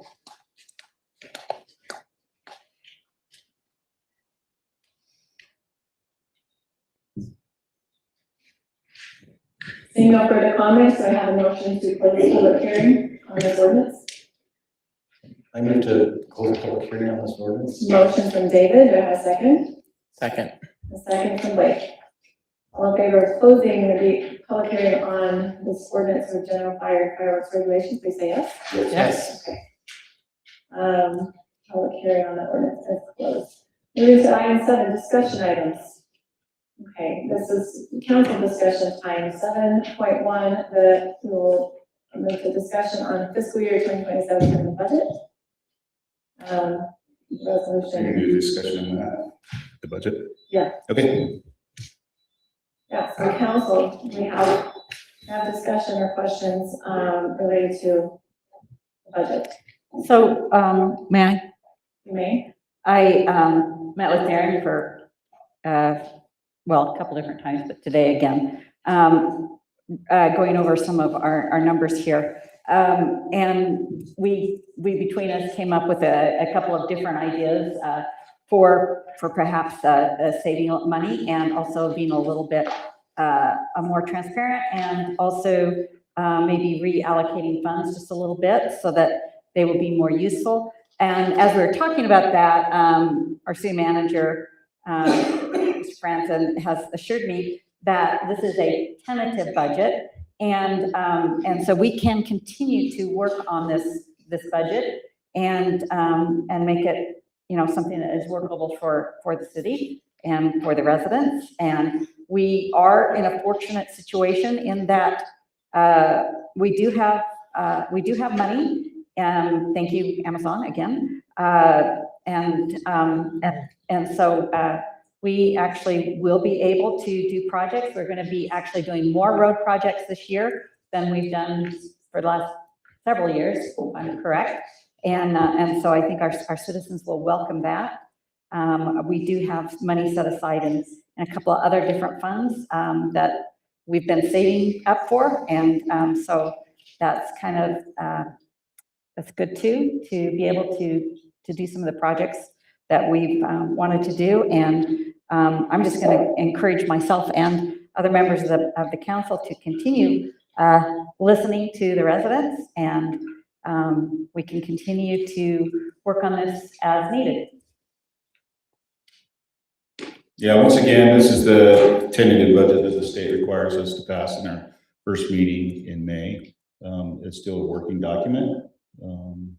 And as we get closer to the end of the budget, if there's budget amendments or anything like that, we'll be doing those on our meeting when the actual budget will be adopted in June, the last meeting in June that we have. So I want to say it's like June 20th in that time frame is when we adopt our final operational budget. I have a comment as well. Early in the budgeting process, Gary and I were working with Darren on reviewing the budget, and it did look like we were going to have to raise property taxes in order to meet the operational needs of the city because of increased costs like for fire and sheriff services and so forth. But because of this process, we were able to cut some of the budgeting items in our budget, and so now it's apparent we do not need to raise property taxes. I know that was a big concern for a lot of residents, so I think we're doing well in that regard.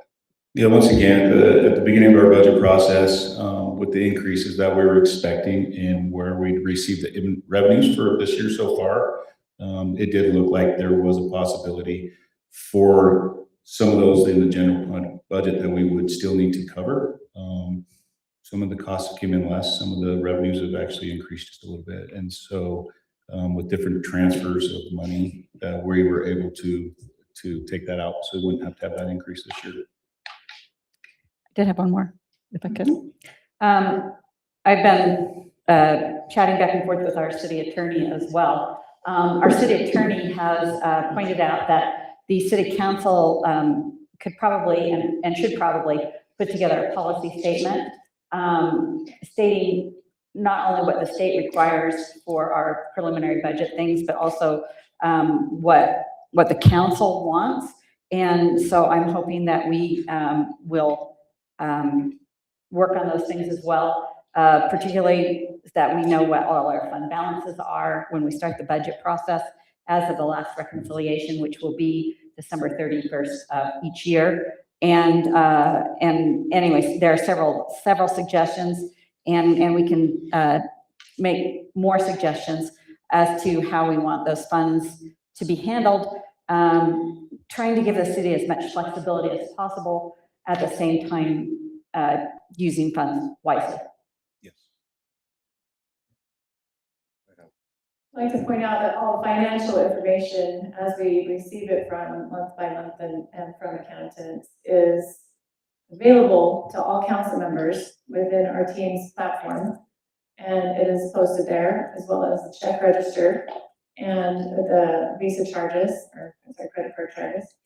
And those have always been available. That's not a new thing. Those have always been there for council members to see. But it should be And the included. documents have always been there for council members to see. And I appreciate that there has been a thorough budget discussion this year as well. In the early days of the budget process, none of us know all the numbers in a finality. And so it's when we look at a shortfall of a significant type, then the property tax increase is a real possibility.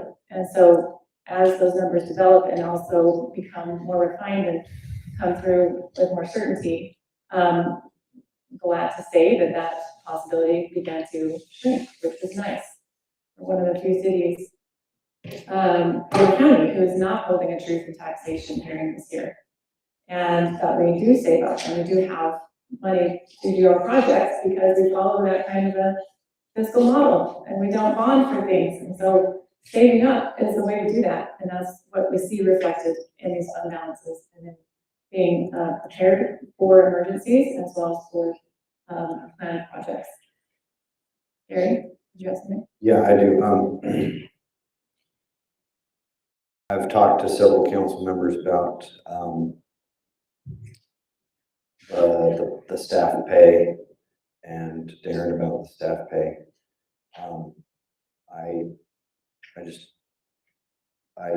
I think it's a great step that we've taken in just being a little bit more open with each other on it. I don't have anything to really talk about it tonight, but I just appreciate having the discussion and feeling more included and being better informed. And we can continue down that path. Thank you. Other discussion, questions, or comments from council? I just want to say thank you to the staff and to council in the work for working towards this tentative budget. I know that it represents a lot of hours and a lot of work, and I am grateful for all of that time. Thank you. Yeah, okay, you'll also notice that we have included, as has been mentioned before, a letter called a budget letter or an explainer. And so, which can't make anybody read it, but some questions might be answered in that letter that is intended to be helpful in outlining the types of funds and a little bit about how money is used. And it's difficult to be super thorough because it's very complicated, but there's a lot of laws governing how city budgets must be done and put together. And hopefully that is a helpful document for residents that we've offered this year. And thank you, Darren, for working with me on that. Yeah. Any further discussion at this point on that item? Okay. So item 7.2, the ordinance 2026-03 on the general fire and fireworks regulation. So, the council, once again, as I was reading through that, it was brought to my attention that I left out some of the firework in some of my wording as I went through. I highlighted that in yellow today as I was reading through it, document one more time. It's included, but it actually now has it stated and a definition and those kind of things to fit in with the, and so those changes came today if there's any concerns about those. So council, can you all see where that has been added? I think, as far as I've read through, I think that has been added in all the pertinent places. Does anyone see anywhere else that needs amendment or adding that wording? To be complete. Or anything else that you're going to discuss on it? Is there any concerns on it, or? Just for clarification, as far as the map of where this is, it would have been nice to include the map. It'll get added to it. We already voted on it in our previous meetings. Yeah, it'll add to the bottom section as the appendix when we're all done with this. I wanted to make sure there wasn't any big changes or anything that I needed to add to it. So, but it will be attached as the appendix at the bottom. Right. Just an FYI, I cannot connect to the city Wi-Fi. I had it earlier today, but we had a bandwidth issue. And so I don't have it in front of me because even though I wanted it, it's not there. And I haven't opened it. No, I've read it significantly. I'm just stating, I'm anxious for our improvement. Yes, me too. Because So I'm anxious for that. it's difficult when only so many computers will connect. Yes. With the permits and approvals, does that need to have, I mean, I don't know, is there a process for firework permits that you know of? Is that something we need to add in language, or is that not an issue? So, well, the fireworks would be totally banned on the east side of the highway lane. As far as permits for open burn, as far as for agricultural and stuff like that, that's run through the Farmington Fire Marshal as our representative. So they call down to either Farmington Fire, or if they call here, I direct it to Farmington Fire. They review it, they go through the process, making sure it meets all the requirements for an open burn. And then if it does, they provide that permit and then contact the surrounding fire departments for one thing. And then they also call and usually let the city know that, just so we know that there could be a fire in the city. And potentially to clarify the question, there's no firework permit that can be obtained. You're either in the legal place or you're not. Yeah. Okay. Thank you. And again, that change was made to comply with The state and the county. state fire department, state fire marshal, right? Yes. Just as a personal anecdote, when I was young, I had a good friend, I grew up in Centerville, who was with a friend of his, and they were playing in the mountains, and they had just those little smoke bombs. And the mountain burned, and it was a significant burn, and he was, I think, 10 at the time, and it was pretty devastating. So even if you don't see, anything coming out of it, we are in a pretty dry year, and we want to keep the city safe possible. Please don't follow my friend's footsteps when I was younger. It was scary. Any further discussion on this ordinance? Okay, item 7.3, temporary access across city property, discussion and directions. So I'll just give you just a little heads up, and then I'll invite Martin up to discuss a little bit more. So Scott came into my office and asked about having access across city property to be able to access a property in Farmington, to be able to build some structures on that property.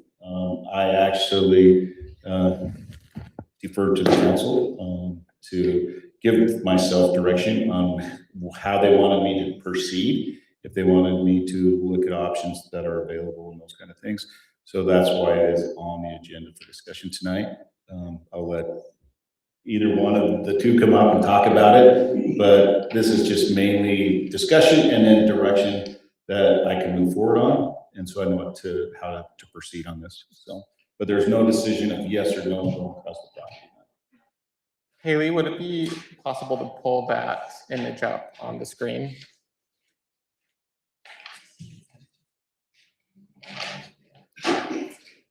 Yeah, hi, I'm Scott Martineau with Martineau Homes. We're under contract currently with a Farmington homeowner that borders the Fruit Heights City property there by your Fruit Loops bike park. And we are requesting a temporary construction access to access this property, similar to what you're seeing on the screen. And just need some permission from the council to discuss it with the city and come to a conclusion that would possibly help us access this property a little easier for temporary time during construction. What is the time frame for that temporary access? We're looking at about 12 months. Starting when? Starting in July. This July. So I went up and looked at this property and met Mr. Martineau up there. As council and those of you who have been involved with our WUI discussions, this is an area that is designated as a prime area for wildfire interface. And my question would be, why would we want to make it temporary if Mr. Martineau is willing to build us a potential fire access road through a very difficult area? And then if we look at this, where it goes across, it would give significant access to the property. It does not seem to impact bike trails a lot. There is a lot of property up there for bike trails, and we've done a couple things in the past that have required them to be rerouted a little bit. But my question would be, why would we want it to be temporary? Just because I think it maybe is an opportunity for us to be blessed by a need of someone else. You're talking about building a road? I mean, Or a we're fire just break, talking about perhaps? an access for construction. So yeah, when I met council member Moss up on the site earlier this week, our initial request was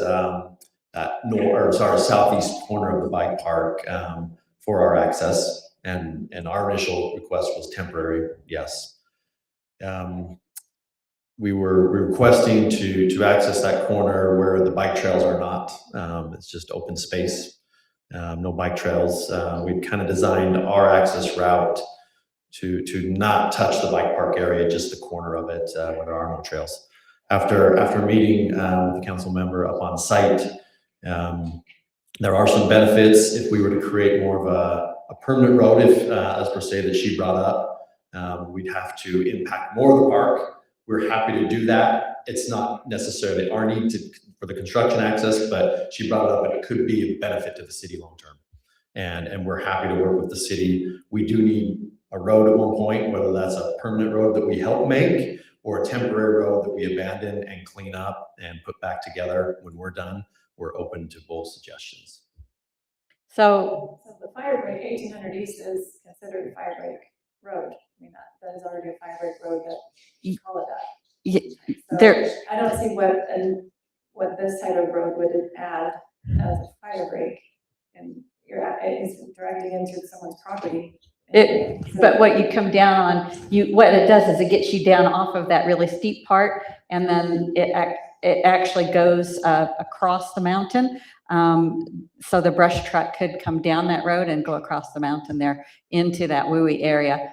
The other potential benefit would be if we're able to do a cemetery. There are three ways to get into a cemetery. One would be from Mahogany, one could be from Southeast Oaks, and one could be from the upper 1800. And as a cemetery committee, we had pretty much limited our discussion to the coming up a very steep cut through from Mahogany or to accessing through Southeast Oaks Drive. And we had looked at this opportunity. This was the more expensive of all the opportunities, just due to trying to cross those very steep spots.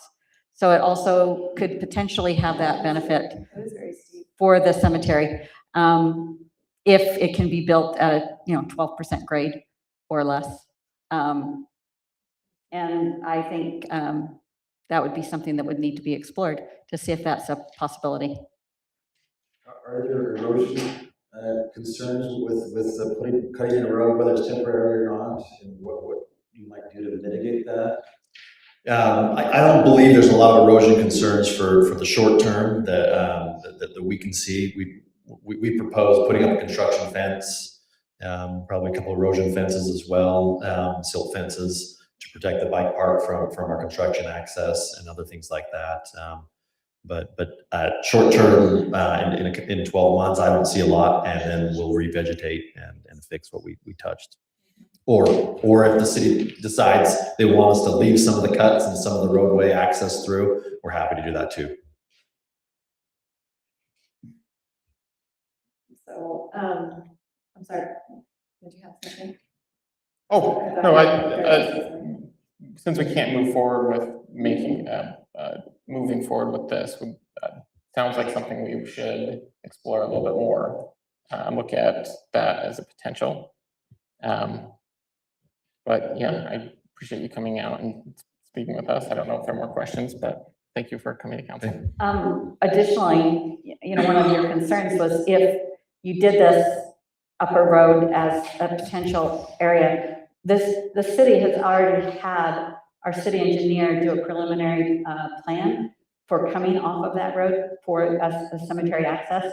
So this would not be a start from scratch thing with our city engineer.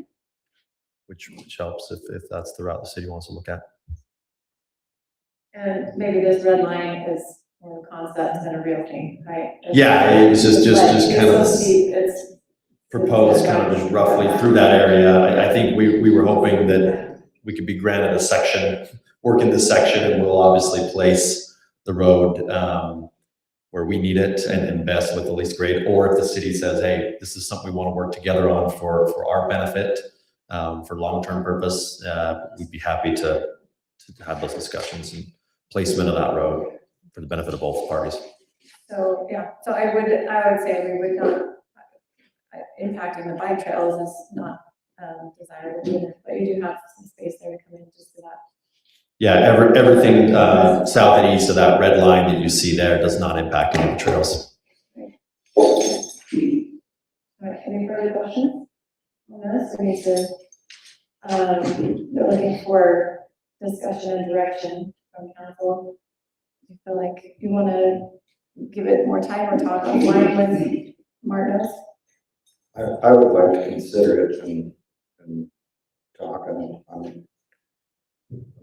I personally am not ready to go one way or the other, but I don't see it as it's definitely not enough.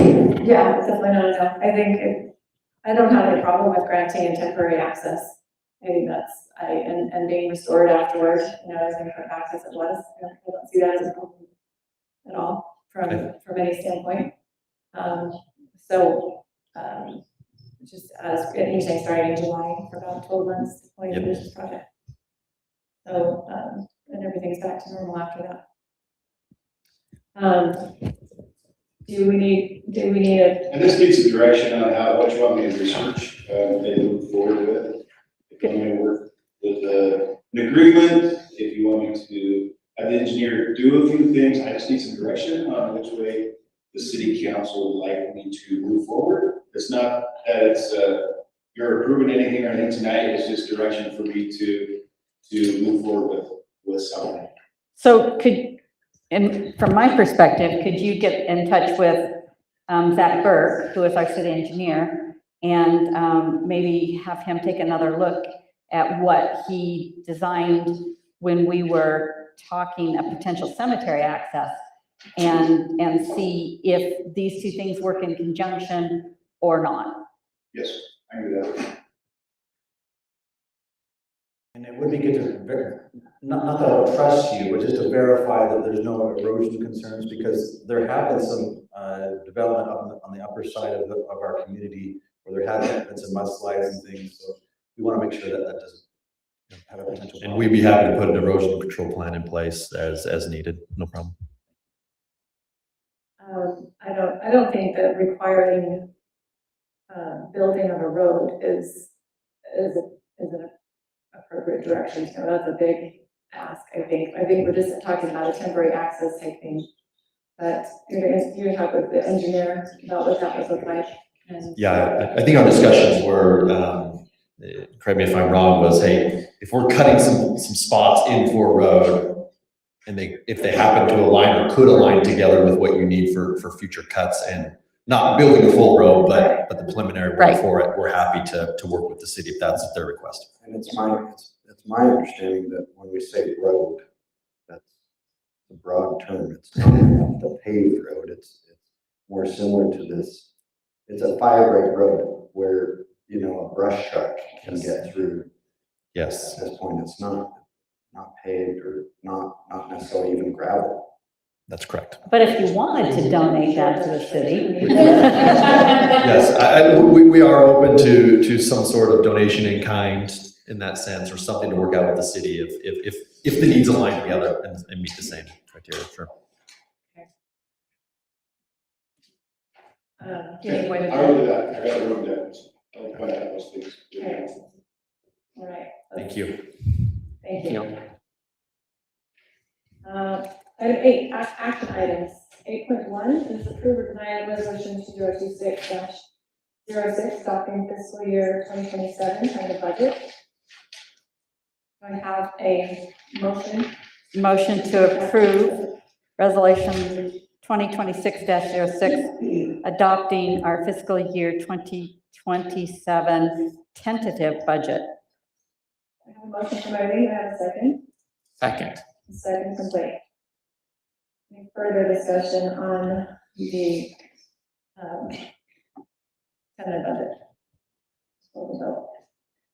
I think we're good. All in favor? No. It's a resolution. The resolution, so we'll do a roll call vote. Councilmember David Hill. Yes. Councilmember Mark Cottrell. Councilmember Gary Anderson. Yes. Councilmember Eileen Moss. Yes. Councilmember Blake Winslow. Yes. Thank you. The tentative budget is unanimously adopted. Item 8.2, approve or deny ordinance 2026-03 Title 7A, Chapter 4, General Fireworks Regulations. Do I have a motion to approve this ordinance? I move to approve the ordinance 2026-03, Title 7A, Chapter 4, General Fire and Firework Regulations. Thank you. Motion from David, do I have a second? Second that. Second from Gary. Any further question or comment on this item? All in favor of, motion on the table to adopt this ordinance, please say yes. Yes. An Roll ordinance? call. On the resolution? Ordinance, this is an ordinance. Okay, let's do a roll call, I'll repeat the motion for this motion. Okay, Councilmember Gary Anderson, Yes. Councilmember Blake Winslow, Yes. Councilmember Mark Cottrell, Councilmember David Hill, Yes. Councilmember Wendy Moss. Yes. ordinance is unanimously adopted. Item 8.3, April 21st, 2026 City Council minutes. Everyone had a chance to review the minutes from previous meeting. And make any suggestions or edits that you needed to make.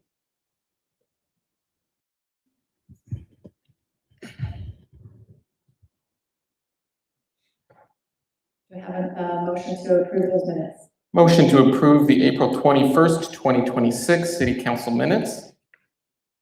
A motion from Mike, do I have a second? Second. A second from David. All in favor of approving those minutes, please say yes. Yes. Any opposed, say no. Unanimously adopted, thank you. Number 9 is tabled items. No table items. Number 10, new business for upcoming meeting, where no action can be taken. I do have one thing. Yep.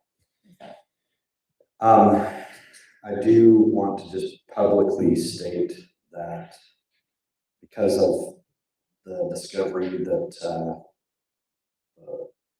the trail system for the Wasatch Regional Front, the Wasatch Regional Council is going, matching our general plan, that there is an intent to amend that plan to change that path of that trail. So I just want to publicly state that there's an intention on my part to amend the general plan in that regard, just so that whatever happens with that, since the comment period is ending before we can complete our process, that I'm just putting it out there. Okay. To be clear, Wasatch Front Regional Council doesn't have like some sort of authority to come in and make a trail. They are a planning organization as well, and have legislative word, sort of taking authority of any kind. At least not yet. So that's okay. And so that's it's a planning document, which they update on a regular cyclic basis, and that's all that is. Are you saying you want to have some sort of discussion on that on the future agenda? No, well, yeah, but that's already kind of in place, I think. I think we're gonna have the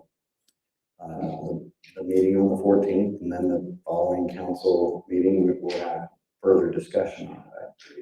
Correct. So, I think it's already taken care of. I'm simply making it, for whatever reason that I may not be aware of currently, I want to just state it publicly that if there's a comment period that's ending before some of these events take place, so. Welcome to make public comments.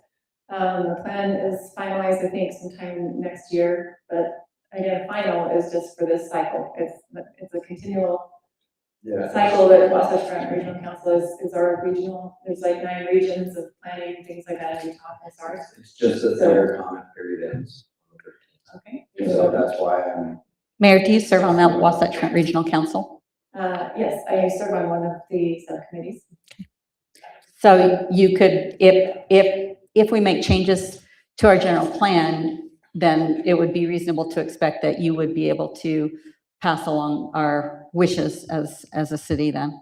They Yeah, I mean, yes, that's the process. They make changes to the plan, and that plan will be our plan, and they see what city's plans are, and they work with that all the time. Right, and that's Not what, relying on me to tell them. well, the point is they do see the plans, and they do make plans based upon our general plan.